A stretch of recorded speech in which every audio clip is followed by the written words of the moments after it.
نہیں روکتا، میں روکتا ہوں۔ روکو اپنی آواز۔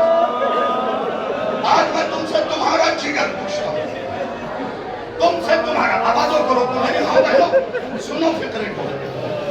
اگر آج مرنے کا دل نہ کرے نا، یہ غازی کے پنجے پہ ہاتھ ہے۔ میں نے مصائب نہیں پڑھا، 5 پردوں کے بعد مولانا اعلان کرتے ہیں سگا باپ چیخ نکلنی چاہیے تھی تمہاری، بیٹے کی قبر میں مٹی نہ ڈالے مکروہ ہے، اسلام نہیں چاہتا باپ کا کلیجہ پھٹ جائے۔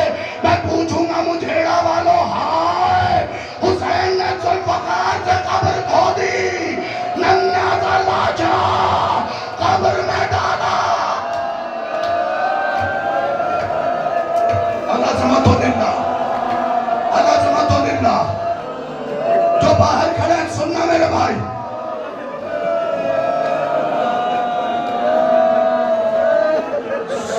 سن لینا، میں رک کے آرام سے مسائل پڑھ رہا ہوں۔ دیکھو میری،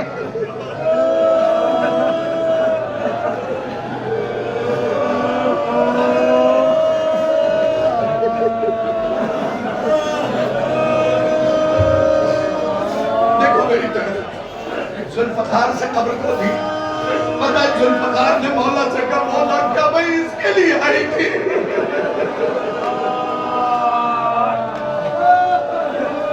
اصغر کو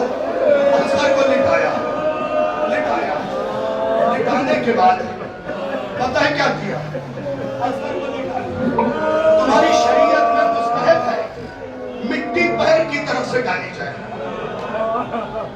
غلط تو مسئلہ نہیں بتا رہا ہوں، پیر کی طرف سے مٹی ڈالی جائے۔ میری آنکھوں میں آنکھیں ڈالو کیونکہ تابوت بھی آمادہ ہے، میں مصائب حسین کی طرف آ رہا ہوں، لیکن فقرہ سن لینا بہت قیامت کا ہے۔ حسین نے کیا کیا؟ مٹی اٹھایا، اصغر کے تلووں پہ ڈالا، پھر پنڈلیوں پہ ڈالا، پھر رانوں پہ ڈالا، پھر شکم پہ ڈالا، پھر سینے پہ ڈالا، پھر جنت البقیع کا رخ کیا۔ کاما میں اصغر کے چہرے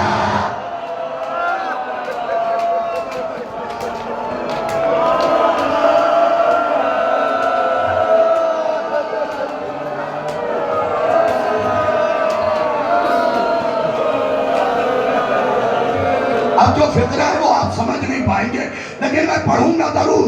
جنت البقیع کا رخ کیا، کہا ماں کون باپ اپنے بیٹے کے چہرے میں مٹی ڈالے؟ خیمے سے زینب نکلی، اے بھائیا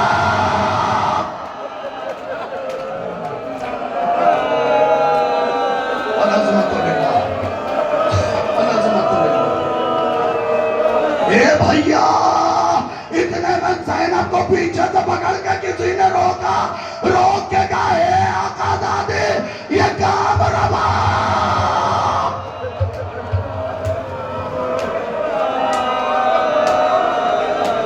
اللہ کسی ماں کو یہ دن نہ دکھائے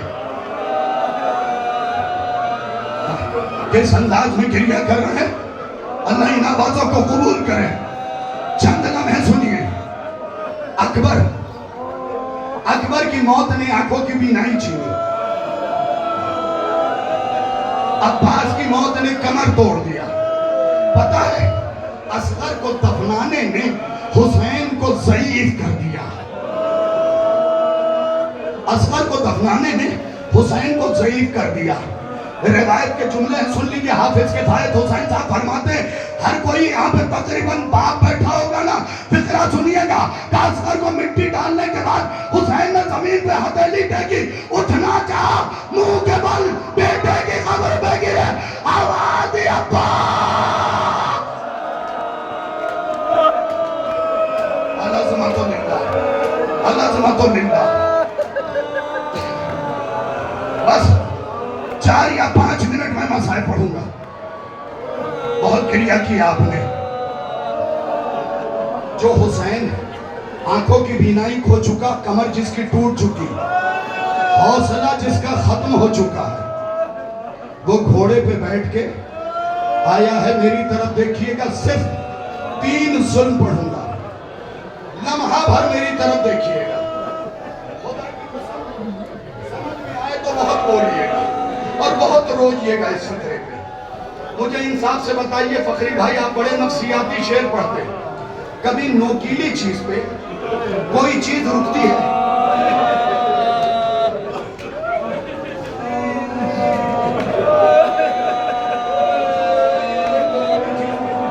باہر والوں کبھی رکے گی نوکیلی چیز پہ؟ پھر فقرہ سن لینا اور یہ سوچ کے ماتم کرنا غریب زہرا پہ رو رہے ہو، کبھی نوکیلی چیز پہ کوئی چیز نہیں رکتی۔ اللہ جانے حسین کی گردن میں کتنا نیزہ گزارا گیا۔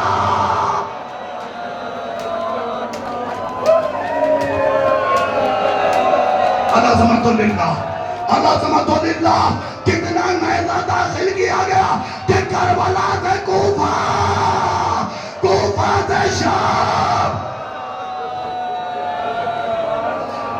بس سمٹ گئے مسائل، بہت گریہ کر دیا، بہت گریہ کر دیا۔ بیٹا بیٹھ جائے، دو جملے مجھے پڑھ لیں گے۔ گردن میں کتنا گھسایا گیا تھا کہ کبھی لے کے نیزے کو دوڑا گیا، میں نے پڑھ دیا، آپ نے سن لیا۔ کبھی نیزے کو لے کے دوڑا گیا، کبھی گھوڑے پہ بٹھا کے دوڑا گیا، لیکن وہ سر نہیں گر رہا ہے۔ اسی لیے تو جب نیزہ داخل کیا جا رہا تھا، زینب نے آواز دیا، بابا۔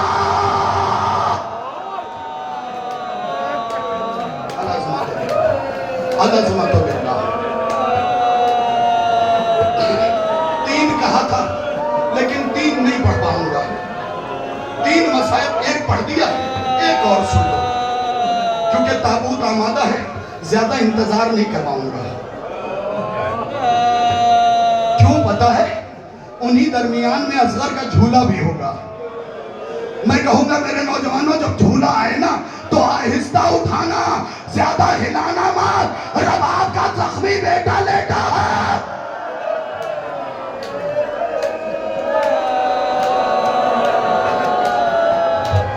بس سمٹ گئے مسائل۔ آخری فقرہ کہہ رہا ہوں، آخری فقرہ۔ جب حسین زین سے زمین پہ آئے نا، یہ آپ سنتے رہتے ہیں، لیکن آپ نے ایک چیز اور سنی، آوازوں کو روکی، ایک چیز تم نے گھنٹہ گھر پہ بھی سنی ہو، آپ نے بھی سنی ہو، حسین کا بدن تیروں پہ پڑھ دیا میں نے، کیونکہ آپ نے سن رکھا حسین کا بدن تیروں پہ معلق تھا۔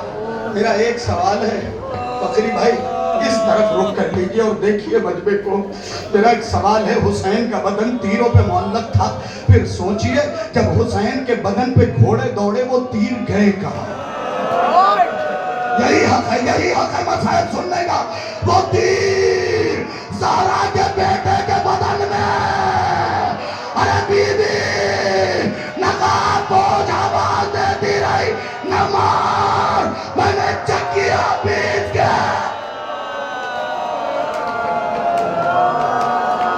بس یہ آخری فقرہ، العظمت للہ، نہ مار، میں نے چکیاں پیس کے پالا۔ دعا کرو، اچھا پہلے حوالہ دے دے گا، یہاں کی کتاب نہیں، ہندوستان کی کتاب نہیں، ایران کی کتاب ہے، علامہ سنجانی، آیت اللہ سنجانی کی لکھی ہوئی کتاب ہے، مقدس سنجانی کی۔ سن لینا، جب حسین زین سے زمین پہ آئے نا، میری طرف دیکھو، آخری جملہ ہے، اس کے بعد تابوت برآمد ہوا۔ ایک لمحے کے لیے رک جائیے، مولا آپ کی آواز پہ رحمت نازل کرے۔ حسین رخسارہ رکھے ہوئے، ہاتھ پہ آنکھیں بند، آنکھ نہیں کھلی، رخسارہ ہاتھ۔ وعدہ کرو آج کے بعد اس قاتل پہ لعنت ضرور کرو۔ آج تیرے پرچم کو سینے سے لگا کے ہمت مانگ رہا ہوں، مجھے پڑھ دیتے۔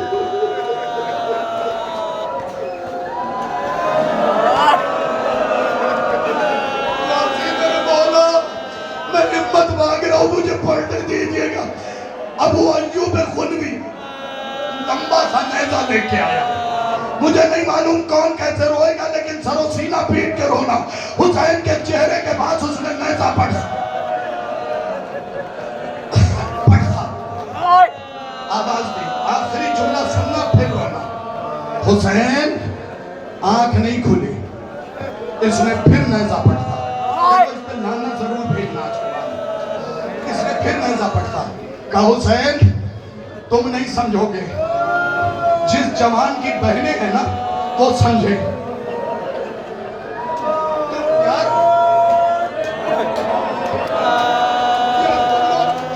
کیوں چیز مار کے نہیں روتے؟ اتنا بتا دو، اگر کوئی تمہاری بہن کو بازار میں تھپڑ مار دے،